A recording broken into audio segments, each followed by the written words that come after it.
What's up everybody, welcome back to another video. Today we're gonna go through my personal top 10 most worn shoes of 2024. I actually keep a simple list on my phone where I just put a tick after every time I wear a shoe, so that's why I have a pretty much accurate list of all the shoes I wore this year.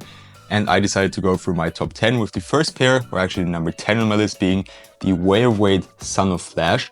I really enjoyed playing with them. I got them relatively late in the year and I wore them 10 times exactly so far. You do got to keep in mind, I have a lot of shoes, so the numbers you're going to hear aren't going to be that high. I'm just saying from my personal experience with the list, everything over 10 is a pretty high up on there already. But of course, for the Way of Wade Son of Flash, a really nice pair for outdoors, extremely durable, nice and low to the ground cushioning setup, just enough impact protection, good support, and they don't need any braking time, and they fit my wide feet surprisingly well. So that's why they were the number 10 on my list. The number 9 spot is shared by 3 shoes that I've worn 12 times each. Of course, I also didn't take just one colorway into account. I took, if I have multiple colorways of a shoe, I counted together how often I wore all of the colorways together. And we have the Fresh From BB Volume 2, which I've worn 12 times, the AE1 Low, which I've worn 12 times, and also a rather recent pair, the Nike KD17. All relatively similar shoes. Of course, I also counted the highs and lows together. They all have a very nice cushioning setup. Just here the lows are more stiff, but the highs have a very soft cushioning setup, decent supportive features, and also very important for me, good traction performance. For the 8th spot, it's again 2 shoes sharing the spot. It's for one, the Adidas Harden Volume 8. I've worn them 13 times, as well as the Nike Sabrina 2. For the Sabrina 2, I can say that these will go up way higher on the list. I just recently got this colorway from Kicks. Just like all the other shoes in this video, you can find an affiliate link down in the description box below, or just use the code Lucas to get them for a discount at Kicks. Now back to the shoes. I really like playing them. Excellent traction performance, low to the ground cushioning setup. There could be a little bit more in the heel, that's why I haven't worn them as much, because I do struggle with Achilles pain sometimes. Very good support, and I love the materials, and also a very nice and wide fit. And the fit is actually why I haven't worn these more, because I love the design, I love the performance, but they are just a tiny little bit too narrow right here in the middle. At number 6, we have a shoe that you probably all expected to be a little bit higher up, the Nike Kobe 6. I've worn them 19 times so far in 2024.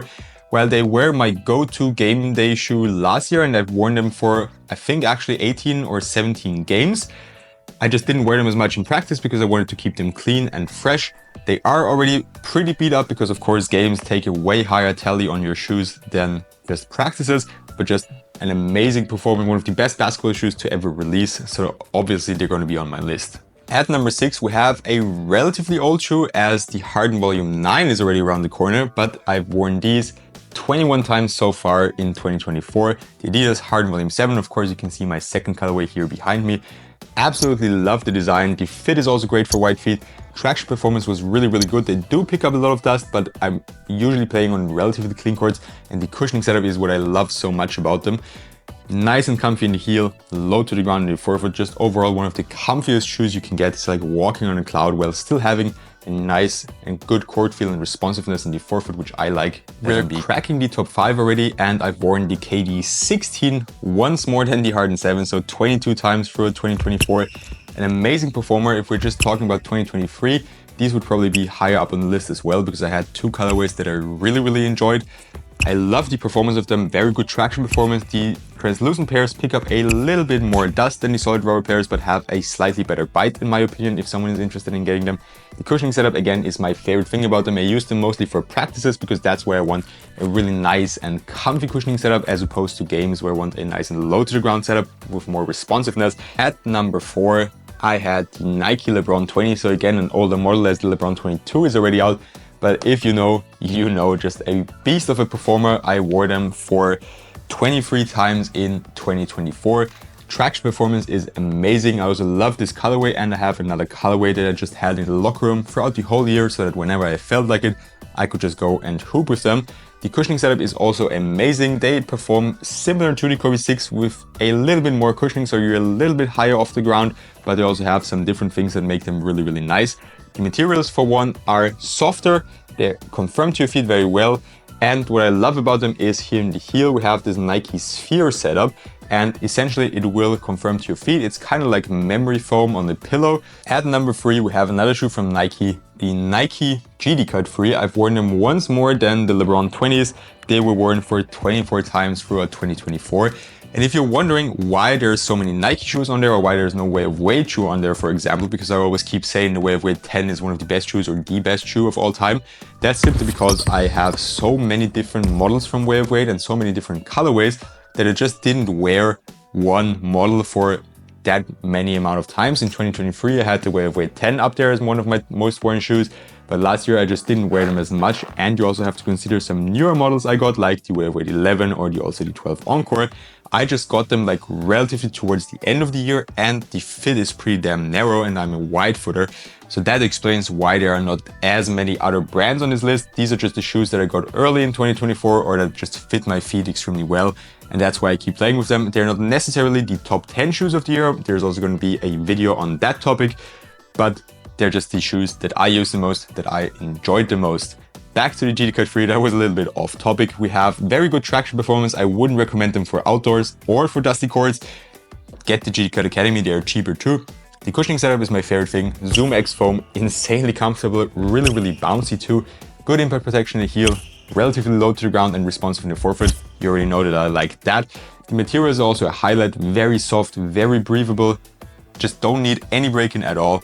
The support could be a little bit better as you don't have a shank plate, just this little plastic thing here, but that's my only complaint for them, next to them being 200 euros or dollars.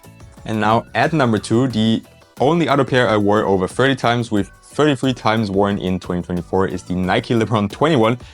I was actually really surprised when I counted together the numbers, because I didn't think the LeBron 21 was going to be up there or as high up there, but when I thought about it, I actually really wore them quite a lot. I even wore this pair on an outdoor court, and they were just an overall really solid performer. I like the colorways, you can see some of them back here, and I just enjoyed playing with them. A really comfortable shoe as well, also one of my go-to shoes for practice when I needed a lot of cushioning.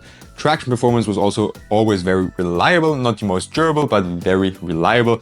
The materials were a little bit too stiff for my liking at first, especially the leather pairs, but they did break in nicely. And support features were also good. I just still prefer the support of the 20s over the 21s because these only have this plastic shank and the 20s had the carbon fiber shank. And now the moment of truth, my most worn shoe of 2024 with 71 times being worn is the Nike Book 1. Of course, I do have, I believe, 6 colorways of them. I even started wearing the Python colorway off court. I just love everything about this shoe. They're insanely comfortable. They have very good traction performance. Just watch out the translucent pairs like the Sunrise right here. Pick up a little bit more dust. The bite is the same on all of them. The cushioning setup is my favorite thing. Zoom air unit in the heel, Cushioning 3.0 throughout the whole outsole. So what do we have again? Nice impact protection in the heel, very good cord fill in the forefoot.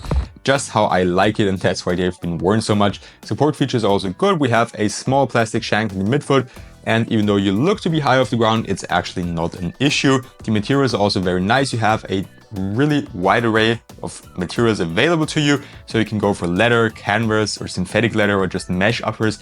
Really nice, and I just really love the performance of the shoe, as you can tell by them being worn twice as much as the number 2 on this list.